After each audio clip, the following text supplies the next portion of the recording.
Hey everybody. Yeah, I just thought I'd put together yet another video. Hopefully this will be a quick one. I finally got the results from my MRI, both of my MRIs. I thought I'd put together a video to explain a little bit about what's going on. The diagnosis kind of came out of left field. For anybody who has been watching some of the videos that I've been posting since I've decided that I wanted to take this biking journey for my 49th year, you'll know that I've been talking about mostly my knee and having problems with my knee, and that I was going to be having the MRIs done to see what was going on with my knee. And at that time, which is only, I think, 3 weeks ago, if you haven't seen that video, you can just kind of go back into my playlist. It's the very first one, Journey Uphill. Or I can try and figure out how to do a link on this video, which I'm not sure how to do yet, but I can figure it out. Anyways, yeah, so I don't know. It's very interesting. It's been a very interesting couple weeks. As you know, I finally made it out to the hydrocut, which was fantastic. I absolutely enjoyed it. It was like awesome. But then at that point, when I had gone on to the hydrocut, I didn't really know what was going on yet. I knew I had my first MRI, which was of my left hip. And the results came in. The doctor called me like 24 hours right after that and said, "Oh, we need you to come in." And I mean, I hadn't even had my knee MRI yet, which was scheduled for that Friday. So they were 4 days apart. Anyways, they had said that they wanted me to come in right on that Monday because they wanted the MRI results back first. As I'm sure a lot of you will know, that kind of threw me into a bit of a tailspin headspace-wise. Normally when you have an MRI done, if it's nothing major, they just, sometimes you can wait forever for the doctor to call you back and set up an appointment for the results. But I knew getting a call right after was not necessarily a good thing. I think the only thing that is really annoying about that is the fact that you know it's something serious, but you don't know what it is. So as much as you try not to, your headspace kind of goes into like the worst case scenario. And of course, I know I'm such an optimistic person. I know I'm very positive. I know I'm like always trying to think of the best outcome. But to be honest with you, it was hard. It was very hard. There's a lot of reasons why it was very hard. So I was kind of going to the worst case scenario. And actually the hydrocut happened to fall the Wednesday in between both MRIs. So it was a really good distraction. It's one of the reasons why I asked my brother to come along with me, just because I knew something was going on, didn't know what. And of course I knew something was going on with my hip, right? Because I had my first MRI was of the hip and not of the knee. So I know, enough about the human body and muscles and all of that kind of stuff to know that, bumping around on the roots of the hydrocut may not have been, the best thing to do when I had no idea what was going on, but whatever. I just kind of threw it out in the back of my head. It's kind of the reason why I didn't go gangbusters either. Just throwing that out there while I was being super cautious. Because I knew the last thing I wanted to do was like take a flip off of my bike. Anyways, yeah, so then I had that week was pretty intense, but it turns out that I actually don't have an issue with my knee at all. I mean, there's a bit of, let me see if I pronounce this right, pre-patella bursitis. But I mean, whatever, because like it's actually also known as the housekeeper's knee, which I find absolutely hilarious because I am a house cleaner. So yeah, so that's not a big deal. It's pre-patella bursitis. It's just kind of like there's a little bit of fluid sitting on the top of my knee, and I mean, whatever. I will be honest, when I think of the pain I experience in my knee, you have to think something's going on. But anyways, it's actually my hip. And it turns out that my hip is not in good shape. It's pretty mangled, and I need to go in for surgery to have it kind of reconstructed, possibly replaced, maybe. And that's kind of like totally left field. Like I was not expecting that at all. I guess a lot. So I didn't go much into detail about what was going on with the pain that I've been having, but I mean, it's been a very long time. It's been over about 10 years or possibly longer, because for those of you who know that Michelle is my best friend, we have been friends now for over 10 years. And I've been complaining about the pain in my leg ever since I've known her. So now I will say that, like 10 years ago, it wasn't anywhere, at a level of discomfort where it is now, and the pain that I experience. But that is how long this whole thing has been going on. So I'm going to be 50 in like 2 years. And I mean, I've been dealing with this pretty much since I was in my late 30s, early 40s. So it was a bit of a shock.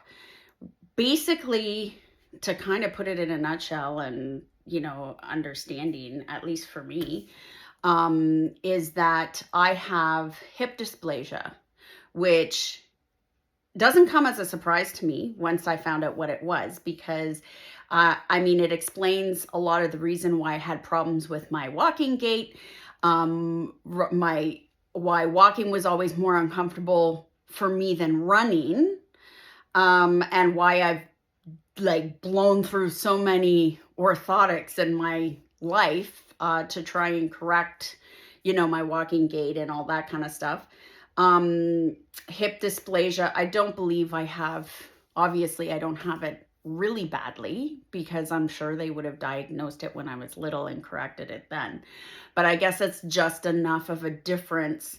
So basically, hip dysplasia is where like your hips just aren't even. And I mean, nobody is even 100% on either side, but it's enough of a difference that your leg is either longer or shorter. And it's really funny when I found all that out, because I had even when I stopped running and I was walking long distance, because I need energy output. I had even noticed that I had to walk on the certain side of the road that had the elevation on my left side, because if I walked on the side of the road that had the elevation on the right side, I would be in more pain. Like, honestly, it would just like rear its ugly head and I'd be hobbling all the way home. And I had even said to Michelle at one point, I think it's about 3 years ago now, I did tell her, I said, they keep telling me they don't know what's going on with my knee. And I said, but I'm finding it really weird that, if I walk on one side of the road that's elevated from my left side and, as opposed to doing the opposite, I notice a huge difference in pain reduction. Well, I mean, I know now that it is. I have, could even just be like, I don't know, half an inch difference or whatever. But I told her, I said, I think one of my legs is longer than the other. Of course, I went to the doctor and I asked her that too. And she looked at me as if I had 10 heads and was basically like, oh, I don't know if that could be a possibility. But you know what? I honestly have to say, over the last 10 years, I've been getting a lot of, oh, I don't know, that could be, I don't know if that's a possibility. And, I'm putting this video together because I honestly need to say that when it comes to your health, you really have to be your own advocate. I mean, especially today, I understand that everybody, is super busy, that the healthcare system is completely overloaded, that, we as Canadians are not receiving the healthcare that we are so promised or, whatever. But I mean, this is ridiculous. 10 years, I've been complaining about the same thing over and over and over again for 10 years. And I've been telling them it's getting worse, it's getting worse, it's getting worse. And the only answer that I kept getting was, oh, it's probably just pulled ligaments, or, it's just an injury that you're not fully healing because you're so physically active at work. And oh my God, if I could tell you the many times that I walked out of that office feeling like I was losing my mind because, yet again, it's like, oh, we ran all these tests and we did all these x-rays and we had all these ultrasounds and nothing came back. But anyways, I could go on a rant for that, but we'll just keep this, whatever, to the journey. It's all about the journey. So anyways, so I have that hip dysplasia, and I guess I'm assuming that over my lifetime, being such an active person and active at my job, I've had injuries, that I've never gone to probably, get checked out or whatever. So yeah, there's a lot of banging and moving around. And if, apparently, so you have your hip bone ball, and apparently even that on my left hip is like completely misshaped or at a wrong angle. So that would just aid in, it not moving the way that it should. They also say that I have a full thickness labrum tear. So in half, the labrum is, so you have, I guess, between the bone and the hip, like the part that goes into you have the femoral head and it goes into the hip, and you have your cartilage in between. And as far as I understand, the labrum is a thick tissue that runs across the top, and that is torn in half, I guess. And I don't have any cartilage left in my hip. The cartilage is all mangled up. I've got an open space where it's just the ball joint isn't even sitting in my hip properly and it's kind of just banging around or whatever. I don't know. Anyways, you know, and to top it all off, that's not it. I mean, I guess because I've tried to be so physically active and worked through the pain and push myself, I've done a lot of damage to the quad muscle, especially at the top of where the insertion part is, up at the hip. This is what would cause, like, there's tears in there, and this is apparently what would cause my quad muscle to give out completely while I was running. So this was the first major symptom that I had, that something was wrong. And that started right about the time COVID started, because I was already experiencing pain. I wasn't running quite as frequently, but on the days that I could run, I was literally pushing myself.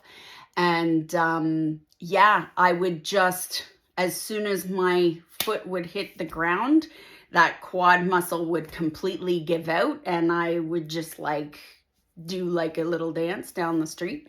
And of course, because I'm, you know, I don't take that. Everybody kept saying, oh, I don't know, I've never heard of that before. It's okay. I just kept running through it. And then I'd go like, you know, 40 steps further and have the same thing happen. And I just like every once in a while lob, you know, down the street and then come back. Kind of crazy. Anyways, so yeah, so there's all that going on. It was a shock because, of course, to me, I was experiencing all of the pain in my knee. But I guess most of it is all referred pain, right? So I was having all of this complication with my hip, but clearly most of it was all being referred to my knee. You can start getting into really complicated discussions about how the hip, the knee, and the ankle are all, you know, all that, the whole leg is connected. So if you know, I've got something going on at the top, and, you know, it can totally be referred down into my knee. Yeah, and I will tell you, now that I know what's going on, I can definitely feel it in my hip. Definitely. But it is amazing how pain like that can get referred to a different part of your body, because yesterday when I, like our vehicles, both of our vehicles, myself and my husband have lifts in our vehicles. So it's kind of a bit of a step to get in. And I wasn't quite paying attention, and I slid in on the passenger side and then felt the knack, or the I call it knack. That's how you call it in German. It's like a pop in my left hip, and the whole ride home, it was all radiating into my knee and down into my ankle. I didn't feel like most of the pain, and I still don't feel most of the pain in my hip. It's all in my knee. And it's really interesting how that works, because, you know, like you would think for sure something's wrong with the knee. And that's, of course, I knew something was wrong with my hip too, but knee was priority because that's what makes work difficult. Yeah, I was just, you know, constantly experiencing all that pain in my knee. So it's amazing how that works. At the same time, you know, if I thank God for going in at the beginning of the summertime and asking for a MRI of both my knee and my hip. I knew something was wrong with my hip. I had to get the MRI done of my knee, but I wanted to rule out that, you know, nothing wasn't going on in the hip as well. And I'm really glad that I did that, because had I not pushed to have both of them done, I would have had my knee MRI and it would have come back normal. And I don't even know how long I would be going. Like, I'm assuming that I would go, as much as I'm pushing myself right now, I would probably go, you know, however long before I completely did something that would like literally pop the rest of my hip out of joint, or done something like seriously wrong, which would land me in, like, you know, you're not doing anything at all. So yeah, so now how does this affect the decision that I made to, do the Bike the Bruce Trail from Niagara to Tobermory? It does affect it. At the beginning of the diagnosis, I almost just threw it all in the bucket because I was like, God, does this always have to happen? Every time I plan something, something's got to go wrong. But then I had, I had time to, process everything that was going on. I had time to think about, what this means moving forward. And you know what? Again, I know enough about the human body and how it works that I know that halting everything could be would be the worst decision that I could make. So, I mean, when am I going to have surgery? I have no idea yet. Hopefully I find out sooner than later. I mean, they've been pushing this thing so quickly. It's like, now that they know what's going on, they're like, let's get her in. Let's do this. Let's get this all fixed up. And I'm like, okay. So we go from like one extreme to like the next. I've been given the go ahead to keep biking, because biking is actually very good. It's the reason why I don't have any pain in my leg, is just because it's not a weight bearing motion. And of course, anything weight bearing is not good at all. So especially pivoting on my left leg, that's a big no-no. So, I mean, when the pain was starting to get really bad, I actually, not too long ago, had to cut back on a lot of my work because I just couldn't do it. And now that I know everything that's going on, I've had to cut back even more. And I have Michelle, who is offered to help me, with getting the clients that I need to get done until I go in for surgery, because the vacuuming part of the cleaning is just an absolute no-no. So yeah, I mean, everything else is okay. I can, do the rest of my job, no problem. Just wearing a brace on my hip and keeping in mind all of my movements. But biking is definitely a go ahead. And for anybody, who is, kind of in my situation where they get this diagnosis and you need to go in for a major surgery like that, you know what? Stopping everything that you're doing is probably the worst thing you can do for yourself. You need to keep moving. You need to find or talk to a professional who will tell you the exercises that you can keep doing safely to keep your body at its best, or at its optimal before surgery, because that will just make recovery that much quicker. And I mean, 5 years ago, I can attest to this. 5 years ago, I had another major surgery. And I mean, I was the fittest that I ever was going into the surgery. And I was right back at cleaning not even 6 weeks after my surgery, because I had just kept that up. Now, of course, you're going to be limited, right? Like, some people are going to have, can't walk or whatever. But honestly, try and see if you can find something that you can do, even if it's just you can't move and you're lifting weights on the couch or something. Or maybe I'm just the only stupid person in the world who would do something like that. But I mean, I don't know. I can't not do something. And I know that if I cut out all my work and, try and rest and, cater to that hip, it's just going to make things that much worse for me.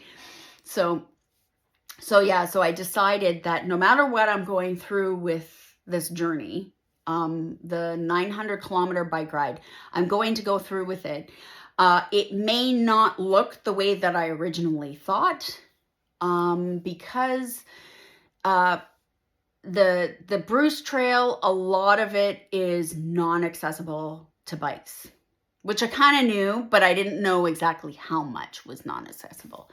But we are so lucky here in Ontario that we have so many trails. So, you know, all it's going to take is going through the map and figuring out any of the rail trails or any other trails that have been put in place alongside or along kind of on the same route. Even if I'm biking on parts of the road that kind of run alongside the Bruce Trail, I don't care. I'm going to figure it out and I'm going to still do it, because I'm only going to be 49 once. I'm only going to be at the bottom of the hill once. And I want to make sure that what I've wanted to do, I mean, I was already disappointed that I wasn't going to be able to run the Bruce Trail. Now, I mean, when am I going in for surgery? That's going to determine when I'm, you know, doing this whole thing. I don't know if it'll be at the beginning of the summer, if it'll be at the end of the summer, if I'm going to have to split it up over 2 weeks instead of doing the 10 to 14. Well, I guess 14 days is 2 weeks, but I mean, even if I have to extend the time, I don't care. I'm going to do it.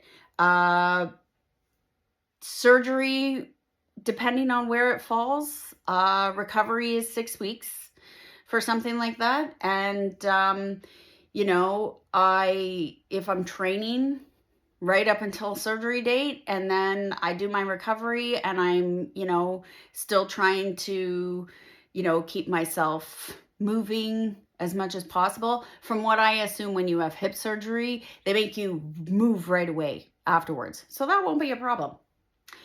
Anyways, yeah, I mean, I could literally be talking out of my ass right now, which honestly is mostly what I do, right? So I just don't care. I don't care if there's, well, have you thought of this? Or, well, have you thought of that? Or, I don't know, that seems to be a little too over the top, don't you think? No, I really don't care. It's gonna happen. And like I said in my first video, it'll happen whether it kills me or not. So, I mean, somehow I'm going to have to figure it out.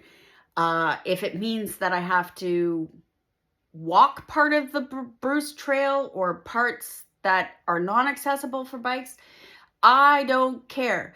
The most important thing is, for me, is that I get this done, and I want to take pictures of each section of the Bruce Trail, so that I can put together a series. And in my 50th year, that's what I'm going to work on, is the paintings. And whether they come to fruition and I end up having a show, so be it. If not, what the heck, I don't care. But this is what's going to happen. So yeah, so this is an update then for anybody who is you know, following me along this journey. And I want you to know that nothing is going to stop me. I mean, I could go out and get hit by a car tomorrow, and I'm pretty sure that would stop me. But I mean, other than that, that's so bad to say. You really shouldn't say stuff like that on social media. I don't know. Should you? I don't know. Anyways, but yeah, so that's it. That's it in a nutshell. I will be going to see an orthopedic surgeon. Not exactly sure when that's going to be. Hopefully that's sooner than later too. I'll get a better idea of what's going on. And I mean, the thing that bothers me a little bit, just a little bit, is the fact that they tend to not really know what they're getting into until they get in there to see what's going on. So yeah, it is what it is, and I'm not going to let it stop me. I will say for sure that Pain management is definitely mind over matter. And I say that in a way that here I go with the loss of words again. Like, it's just so amazing how your mind can control your body. Because before I knew what was going on with my hip, honestly, I didn't feel anything in my hip. It was all just strictly my knee. And now that I know what's going on, I can definitely feel it in my hip. And I can go back and look at all of the changes that I've made in my life for especially the last 5 years, that clearly have been done in response to the pain and discomfort I have been feeling in my hip, even though I haven't been consciously aware of it. It really is amazing how you can do that and how your mind works. And the most important thing for me, because I don't know when I'm getting in for the surgery, the most important thing for me is to not let it stop me. If I'm able to get the green light to bike, of course, I say this, and we're not talking the hydrocut. I have been told not to do the hydrocut. If it is a regular trail, if it's a roadside, if it's stationary, I am good to go.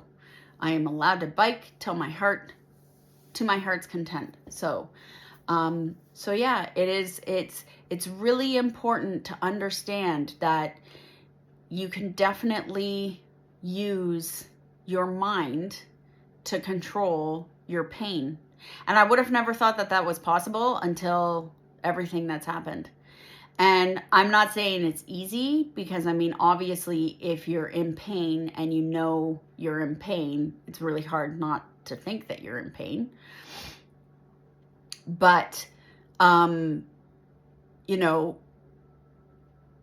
you can adapt, and you can, you know, like, pain doesn't have to be as painful as you experience, I guess, is kind of what I want to say. But, I mean, it is what it is. So, I'm moving forward. I'm altering my training moving forward, but I will do this bike ride. I will do this bike ride if it kills me. So, because like I said, you're only 49 once. So here's to that. And yeah, me and my GoPro will meet you next on the trail that I take to try and do 40 kilometers in one stretch. So yeah, I'll see you then. Okay, talk to you later. Bye-bye.